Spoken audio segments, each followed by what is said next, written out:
Olá, você que está acessando aí o site do Colégio Nacional, nós agora vamos analisar um pouquinho, continuando analisando a prova de linguagens e códigos e suas tecnologias, mas agora com os professores aqui, eu tenho a honra de receber o professor Peterson, de Literatura e Artes, que vai trazer aí algumas explicações dessa prova do dia de hoje, e também aí tem o professor Curti, que vai mencionar também um pouquinho o que ele percebeu dessa prova, e o professor Oliveira, de Literatura. Tá? Só que antes de nós passarmos para os professores, vamos analisar aqui alguns detalhes da prova, nível de dificuldade, né, das 40 questões, porque tirando aí as 5 questões de língua estrangeira, nós temos aí, né, 13 questões consideradas pelos professores aí de nível fácil, 21 questões de nível médio e 6 questões de nível difícil. Né?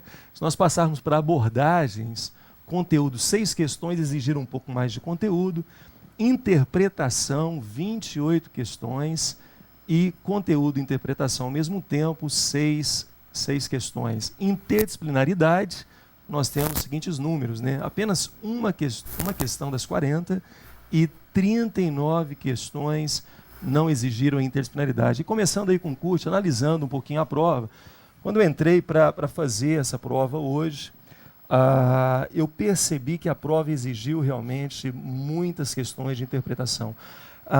Qual foi a sua análise da prova, nível de dificuldade para os alunos?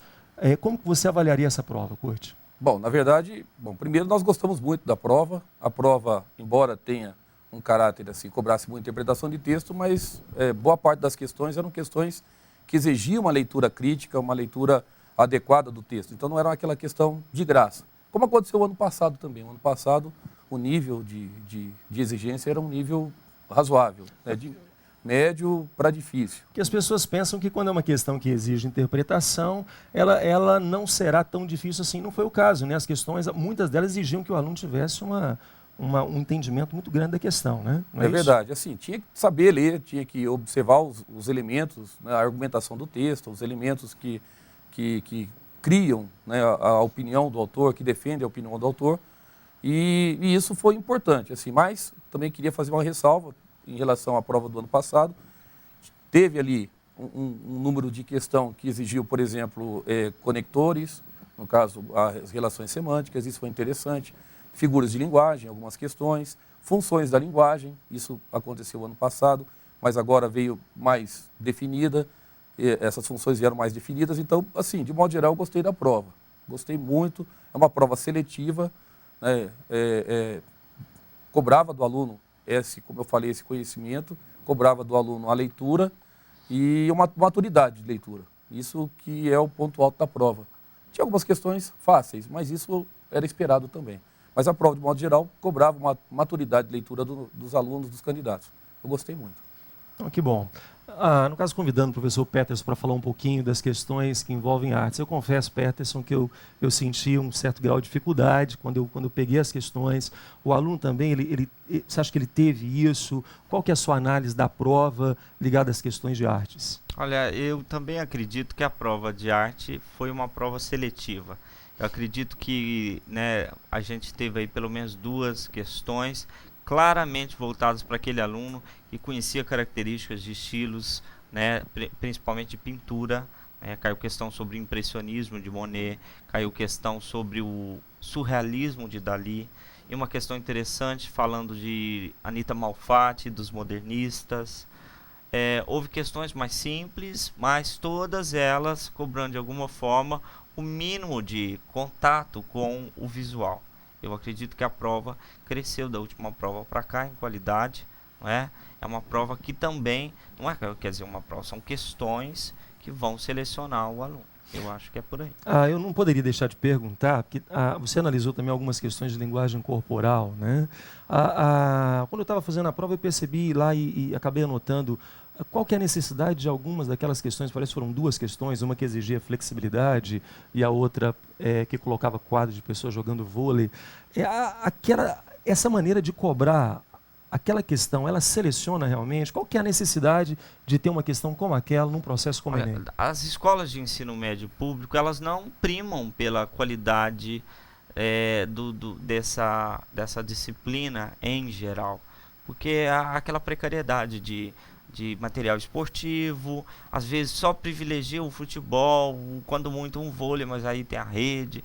Então a gente percebe que assim fazendo, talvez as escolas percebam que é preciso ensinar outras atividades corporais, teóricas mesmo, entender qual é o sentido de um gesto, de uma atividade física, etc.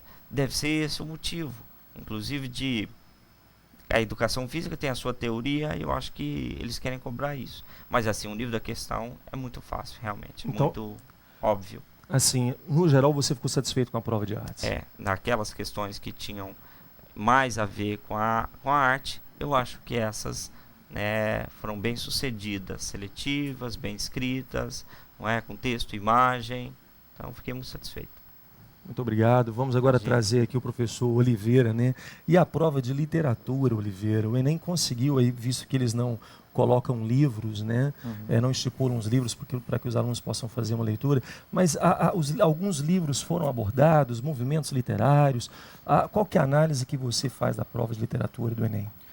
Olha, eu estou muito feliz com a prova, especialmente pensando aí que a prova que valoriza o século XIX, o século XX, que já era esperado, e também o grau de complexidade da prova, valorizando a nossa disciplina, né?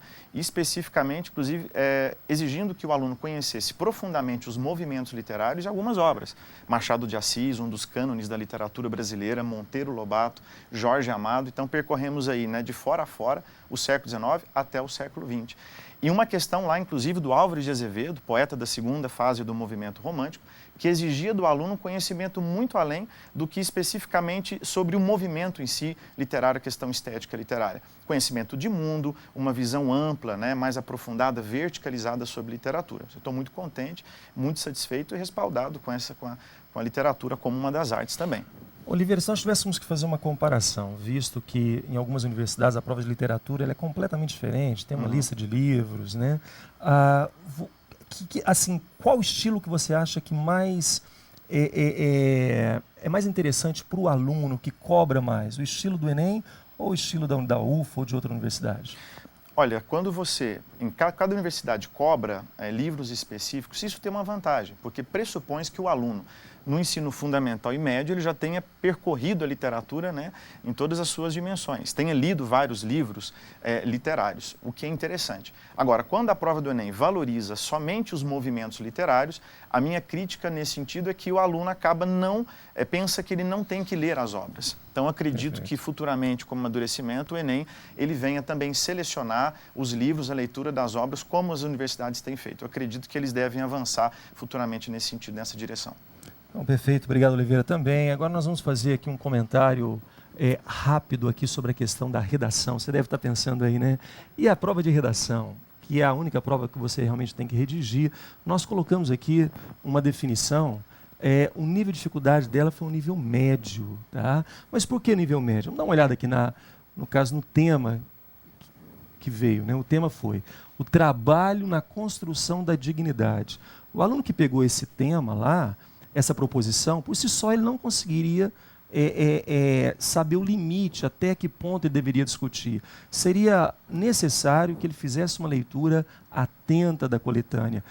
E na coletânea, nós tínhamos lá 2 textos motivadores. O primeiro, ele trazia o aspecto do trabalho escravo, da abolição da escravatura, mencionando aí que aquelas pessoas não tinham dignidade no trabalho.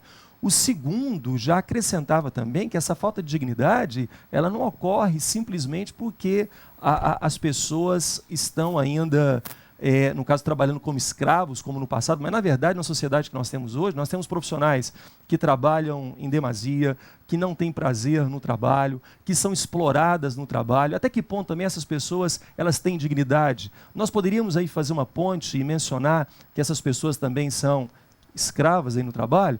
Então, o aluno ele tinha que fazer essa percepção e, ao mesmo tempo, após ele realizar essa discussão, no caso, fazendo essa ponte, o tema não foi sobre o trabalho escravo, mas ele poderia utilizar alguns elementos do trabalho escravo para falar sobre essa sociedade moderna, essa sociedade sem tempo, que nós vivemos numa correria, muitos explorados, às vezes trabalhando aí extensas horas. Então, até que ponto isso contribuiria no caso, por um trabalho com dignidade. Lá tinha uma solução, eles mencionando que praticamente em 2020 nós teremos uma sociedade um pouco diferente, trabalhando em empresas menores, se preocupando mais com a qualidade de vida. Então o aluno poderia utilizar esses tópicos aí do texto motivador para apresentar a solução. Lembrando que no Enem o título não era obrigatório, mas o aluno poderia colocar, é uma recomendação que nós fazemos. Deveria fazer aí o número de linhas satisfatório, a nossa recomendação 25, e não deveria esquecer da solução. Temos certeza que você aí tirou uma boa nota na prova de redação e nós vamos descobrir isso em breve, é claro. Só para nós finalizarmos, gostaria que vocês viessem aqui, gostaria de agradecer mais uma vez a presença aí do professor Peterson, do professor Curti, do professor Oliveira, e em breve aí estaremos comemorando com vocês esse passo importante que vocês deram. Tá? Um grande abraço e até mais.